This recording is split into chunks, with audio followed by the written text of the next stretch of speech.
Muy buenas tardes, compañeros. Mi nombre es Diana Paola Páez Romero. Este es el curso de Economía Agraria y el tema del que les voy a hablar a continuación es la política comercial del sector agrícola en Colombia. Entonces, todas las personas que están interesadas en el sector agrícola aún pueden ver el futuro de este sector con optimismo. Esto se debe a que, de acuerdo con las estimaciones de la compañía, la demanda por productos agrícolas va a continuar. Y en ese sentido, los precios internacionales de los commodities se mantendrán en términos reales, bien sea en los niveles actuales o más elevados. Las fuentes importantes de crecimiento económico aún están operando en países como China y en general en Asia. Es muy posible que estos países mantengan un crecimiento bastante saludable. Sistemáticamente desde el año 2003, el sector ha venido creciendo alrededor de 2 puntos porcentuales por debajo del promedio del crecimiento de la economía nacional.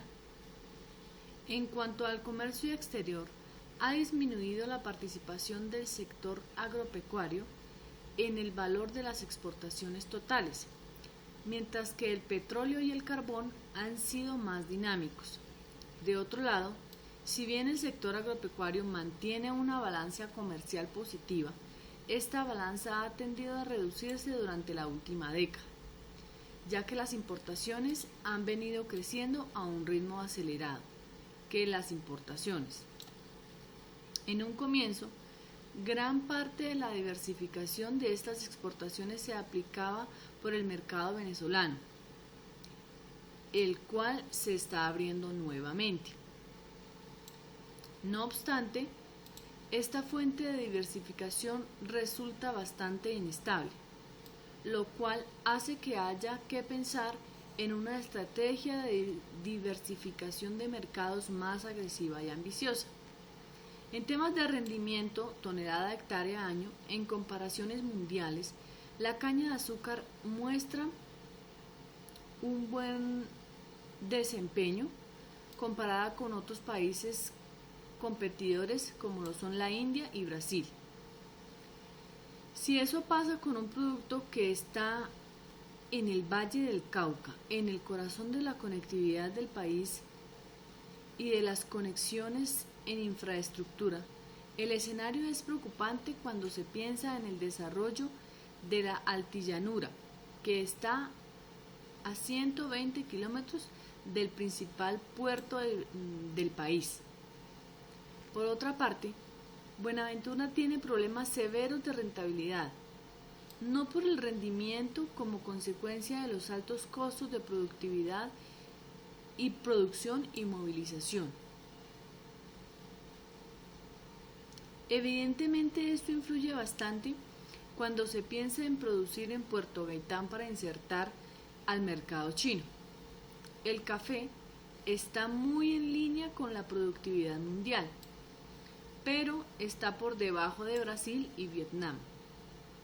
En cuanto a los rendimientos de la carne de res, es sorprendente que Colombia está en niveles similares a Brasil y cerca del promedio mundial, pero bastante por debajo de Estados Unidos. En producción de leche, con dificultad el país supera a India, pero se ubica por debajo del promedio mundial en rendimientos y por debajo del campeón en esta materia, que es Estados Unidos. Cuando se observa el precio de la leche en puerta de finca en Colombia, en comparación con muchos otros países productores, exportadores, vemos que estamos por encima de un 40%. Ahora vamos a hablar un poco de la política integral de tierras del sector agropecuario. Entonces, las restricciones del crecimiento de la agricultura colombiana en el panorama actual son mucho más complejas y dedicadas a la discusión de los aranceles de los productos agropecuarios. Estas restricciones son por un lado de carácter institucional y rigen todo el manejo y aparataje de las políticas del sector público, y por otro lado se asocian con la gran estructura de la tenencia de tierras en Colombia, así como en ciertos insumos básicos. como es el riego y el drenaje en el país. Sin embargo, la política arancelaria y la política de comercio exterior desde luego son importantes. No obstante, hay que mirarlas con mucho cuidado para no caer en simplificaciones. Prácticamente el país está caminando en la ruta de los tratados de libre comercio. Por lo tanto, volver atrás no constituye un problema importante. Sin embargo, la gran pregunta está en cómo administrar los contingentes negociados en estos tratados. No se trata solo de los calendarios de desgravación, sino de los montos que fueron negociados en la última hora, en el último día de todas las negociaciones, y que dejaron a la agricultura contingentes monumentales en productos altamente sensibles, como lo es el caso del maíz amarillo y los lácteos. Además, para no caer en simplificaciones, hay que mirar también con mucho cuidado la situación práctica de los aranceles para algunos productos, ya que en razón al financiamiento de las franjas andinas de precios y de la entrada en aplicación de los acuerdos de Mercosur, actualmente Colombia tiene unos aranceles sumamente bajos para ciertos productos agrícolas. Y de hecho, en este momento el trigo, el sorgo, el azúcar blanco refinado, la cebada y el maíz amarillo tienen un arancel efectivo de 0 y las oleaginosas entre 0 y 10. Básicamente Colombia mantiene una estructura de franjas en el esquema andino como defensa a la volatilidad, que como se ha demostrado en intervenciones previas es muy alta. Pero lo cierto es que el grueso de nuestros productos agrícolas sensibles están funcionando con aranceles de 0 y por lo tanto mal puede decirse que la agricultura y sus potenciales de crecimiento están sofocados debido a la política arancelaria. Hay que reflexionar también en cuál es el momento para mirar estos acuerdos de integración comercial como oportunidades para la agricultura. Hago mención al director del Departamento Nacional de Planeación cuando se refiere a que no deja de ser paradójico que cuando finalmente se abre una ventana de un acuerdo de libre comercio como el de Corea, con el cual por primera vez se abre la posibilidad del sector agrícola como ganador y protagonista, inmediatamente surgen las voces de otros sectores que en el momento en el que estaban negociando tratados de libre comercio y donde el gran ganador no era la agricultura, permanecieron callados. Ahora se rasgan las vestiduras porque de pronto podíamos tener un acuerdo en donde por primera vez la agricultura lleva las de ganar. Acuerdo que abrirá la puerta para entrar a los mercados asiáticos en donde la agricultura y los alimentos son demandados. De manera que llegó el momento de ser congruentes con las prioridades y también de reflexionar sobre algunos debates como la creciente discusión de la continuidad en el manejo de las cuotas de absorción de los biocombustibles que compromete la posibilidad de importar al país 1.500 Audis o 300 Mercedes-Benz, cuando el único sector que está teniendo un gran crecimiento importante tanto en áreas como en productividades. El gobierno es consciente de que no podemos cambiar las reglas de juego a la industria de los biocombustibles y que la diferencia de lo que sucede en Estados Unidos, que produce etanoles a base de maíz, en Colombia los biocombustibles no están compitiendo con la producción de alimentos. Por el contrario, tanto la palma como la caña de azúcar están trabajando en tierras que pasan de muy bajas productividades ganaderas a importantes productividades agropecuarias. Nos parece que por los temores que hayan expresado algunos productores de automotores europeos y japoneses, de ninguna manera podríamos ni deberíamos cambiarle las reglas de juego a una industria que está creciendo y que está haciendo desarrollos importantes. Por lo tanto, y así lo ha anunciado el gobierno,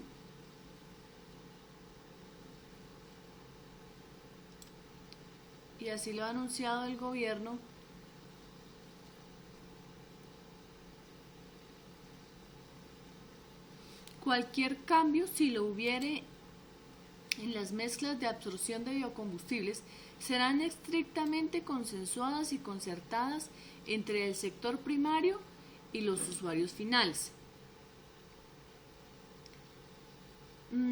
Menciono todo esto para acelerar el interés en mirar los temas arancelarios y el comercio exterior, pero abriendo una voz de cautela en el sentido de que el problema es mucho más profundo y las restricciones son mucho más grandes que simplemente el tema arancelario. Como lo mostró Hernando José Gómez, llevamos prácticamente 3 años con la agricultura creciendo negativamente o alrededor de cero. Sin embargo, por primera vez en 3 o 4 años, el último trimestre del 2010 la agricultura tuvo un interesante despertar y creció un 4.2%. Tenemos que ver cómo seguirá en los trimestres venideros y el cuál será el horizonte para el resto del año. No obstante, para conservar esta tendencia, hay áreas de sol y áreas de sombra. Una primera área de sombra consiste en los efectos de la ola invernal sobre la agricultura, los cuales han sido sumamente grandes y no podemos soslayar.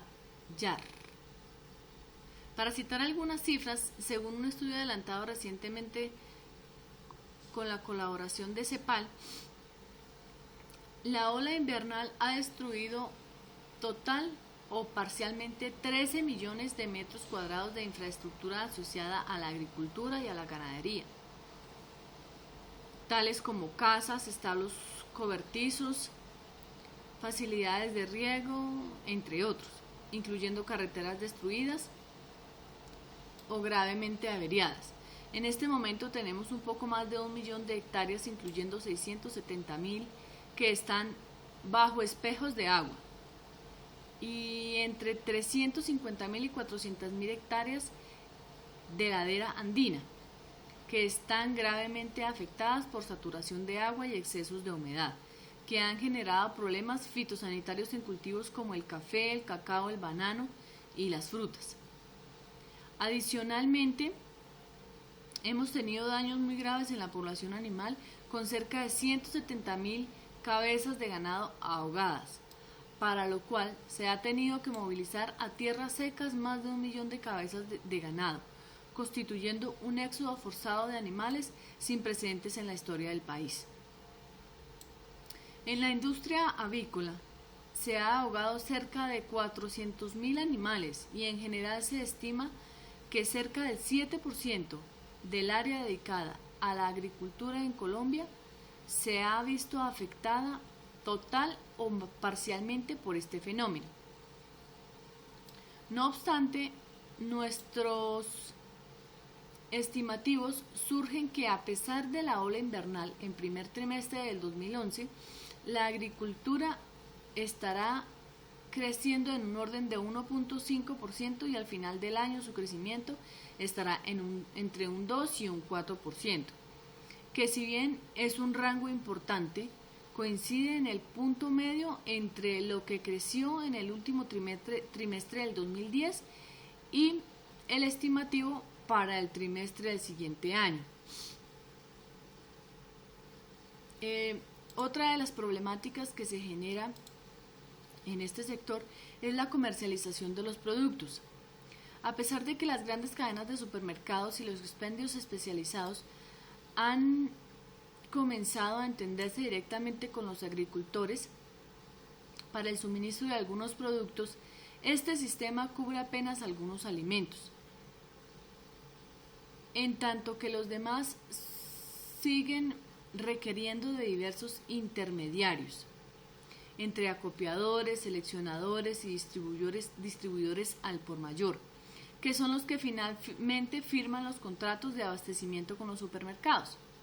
El mayor problema que se registra con los productos perecederos que provienen de zonas de minifundio y cuyo mercado de destino son tiendas o plazas, de acuerdo con los resultados del seguimiento hecho a 20 productores agropecuarios, hay casos en los que se registran hasta 6 intermediarios antes de que llegue al consumidor final, lo que afecta la rentabilidad del agricultor e incrementa el precio final. Sin embargo, hay alimentos que salen de la finca directamente al supermercado o a la fábrica que lo procesa para luego llevarlo al consumidor. Según Eméramo López, funcionario de Fedepapa, el número de intermediarios en la comercialización depende no solamente del producto, sino del tipo de cultivador, es decir, si es mediano, pequeño o grande, y del mercado al cual se destine la cosecha. Hace algunos años, la misión de estudios del sector agropecuario encontró que algunos alimentos pasaban hasta por 8 manos antes de llegar a los hogares. Ahora, la cadena más larga se encuentra entre 6 intermediarios que corresponde a frutas de producción casera. El recolector, el acopiador, el que traslada el producto a los grandes centros de consumo, el mayorista, el distribuidor, el tendero y o expendedor. Este fenómeno también se da con pequeños agricultores que incluso venden la cosecha en el terreno sin colectar. Aún así, más de la mitad de los productos perecederos siguen vendiéndose en pequeños expendios de barrio o en plazas de mercado. Por ejemplo, el caso de don Antonio Cuellar, que es un pequeño productor de plátano y yuca en Quimbaya, Quindío. Para obtener una cosecha cualquiera de los productores debe trabajar durante más de un año. Producir 1 kilo de plátano le cuesta alrededor de 300 pesos y uno de yuca 200 pesos.